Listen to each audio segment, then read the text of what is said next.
آج کی بڑی ہی خوبصورت حدیث جو آپ کے سامنے میں بیان کرنا چاہتا ہوں، نبی مکرم شفیع معظم تاجدار انبیاء صلی اللہ علیہ وآلہ وسلم کے یہ جملے ہیں کہ میرے حبیب نے فرمایا ہر شخص کے 3 باپ ہوتے ہیں۔ فرمایا ایک اس کا حقیقی باپ جس نے اسے جنم دیا ہو، جو جنم کا پیدائش کا سبب بنا، وہ باپ ہے۔ دوسرے نمبر پر مدینے کے تاجدار صلی اللہ علیہ وآلہ وسلم نے ارشاد فرمایا، دوسرے نمبر پر جس باپ نے اپنی بیٹی نکاح میں دی وہ مرد کا باپ ہے، یعنی سسر جسے کہا جاتا ہے۔ اور تیسرے نمبر پر نبی کریم صلی اللہ علیہ وآلہ وسلم نے ارشاد فرمایا کہ تیسرا وہ باپ جس نے علم کی دولت سے نوازا، وہ بھی باپ ہے انسان کا۔ اس حدیث میں 3 باپ کا تذکرہ ہوا۔ پہلا فرمایا جس نے جو پیدائش کا سبب بنا، دوسرا فرمایا جو سسر ہے آپ کا، وہ بھی آپ کا باپ ہے۔ جس طرح حقیقی باپ کا ادب کرنا لازم ہے تو سسر کا بھی اسی طرح ادب کرنا لازم ہے۔ اور تیسرا باپ استاد ہے، یقیناً زمانے کی وہ شخصیت کہ جس کا حق کوئی ادا نہیں کر سکتا۔ آپ نے دیکھا ہوگا جس باپ نے جو پیدائش کا سبب بنا ہو، جب بیٹا امیر ہوتا ہے تو باپ بھی امیر ہوتا ہے،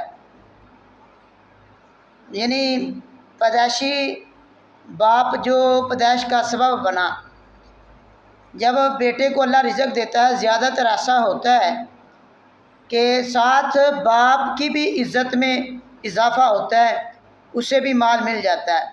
لیکن استاد کا سلسلہ ایسا سلسلہ ہے کہ اس کے شاگرد پڑھ لکھ کر بڑے بڑے وکلاء ڈاکٹر بن جاتے ہیں، لیکن استاد جس منزل پہ تھا وہی منزل پر اپنے گامزن رہتا ہے۔ تو یہ استاد کی ایک عاجزی ہے کہ اس سے پڑھے ہوئے بڑے بڑے سیکولر پروفیسر بن جاتے ہیں۔ تو اسی لیے میرے حبیب صلی اللہ علیہ وآلہ وسلم نے فرمایا 3 باپ ہیں، ان میں سے سب سے جو زیادہ مقام ہے وہ تیسرے کا ہے جس کو کائنات میں استاد کا درجہ دیا جاتا ہے۔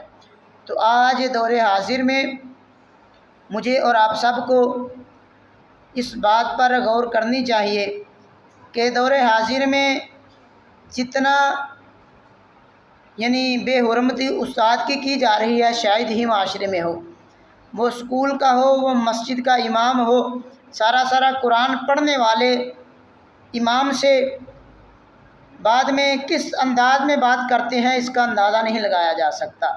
تو اگر معاشرے میں والدین اپنی عزت چاہتے ہیں تو اپنی اولاد کو استاد کا ادب سکھائیں۔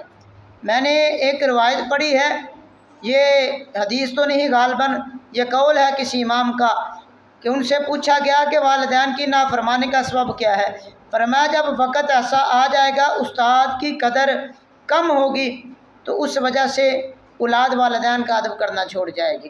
تو آج حالات ایسے ہیں، اگر اپنے گھر میں ماں باپ اتنی غلیظ گالی گلوچ کرتے ہیں اولاد کو، لیکن کبھی کسی نے کچھ نہیں کہا، اگر مسجد میں استاد ذرا سا تھپڑ لگائے یا ویسے ڈانٹے، یا کالج و سکول میں استاد ذرا سی بات کہے تو والدین بچے کو ساتھ لے کر استاد سے جھگڑا کرنے کے لیے تیار ہو جاتے ہیں۔